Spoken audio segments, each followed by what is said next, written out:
Greenland is the piece of real estate over which most Soviet era and now Russian era ICBMs would fly to get to the United States. It's essential for his Golden Dome missile defense program.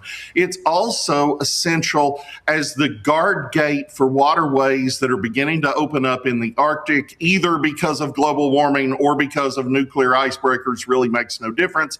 It's also the guardian of the Greenland, Iceland, UK gap through which Soviet and now Russian submarines would have to flow, just as German U-boats did during World War II to threaten us in the North Atlantic. It is the North Atlantic Treaty Organization, for heaven's sake. Guarding the North Atlantic is the whole idea. On Wednesday, President Trump abruptly ruled out the use of force to take over Greenland. He also stepped back from threats to impose tariffs on some European countries as leverage to seize Greenland. Trump added that a deal was in sight to end a dispute over the Danish territory. Rod Martin says this has always been President Trump's approach to negotiating with other countries. Donald Trump always does this. He always puts out maximal demands. He always refuses to take any options off the table. And that's how he starts every negotiation every single time. We've seen this over and over again. There was never any possibility that Donald Trump was going to invade Greenland. The absurdity is off the chart. It's like doing the Maduro raid on Santa Claus. It's just silly.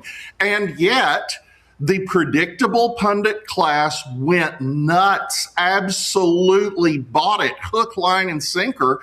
And so they made this a big deal. And the truth is that was always the plan, because the Europeans see this as a settled matter. It's inertia. They can't break out of it. The idea that an American president would actually do something concrete to change the status quo is just beyond them. And Donald Trump shook them into giving him their attention. So that's what's happened here, and that's what's happened with the tariffs. He didn't really intend to hit them with the tariffs either. He wanted to hit them over the head going into Davos enough that they would actually sit down in a room and talk. Earlier this week, President Trump criticized the UK for returning the Chagos Islands to Mauritius. The Chagos Islands sit in the Indian Ocean and occupy a strategically important location. It also hosts a major U.S. military base, much like Greenland does in the Arctic. Diego Garcia is the largest and most strategically important island in the group. The UK returned the islands to Mauritius last year.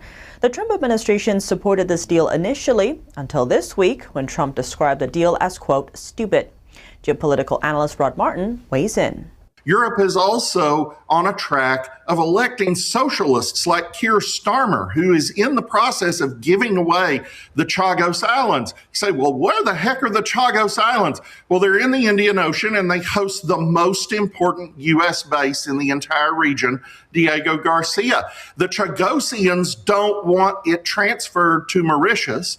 Mauritius is in the orbit of communist China, so we're effectively in Starmer's case, paying a Chinese satellite to take over an American base.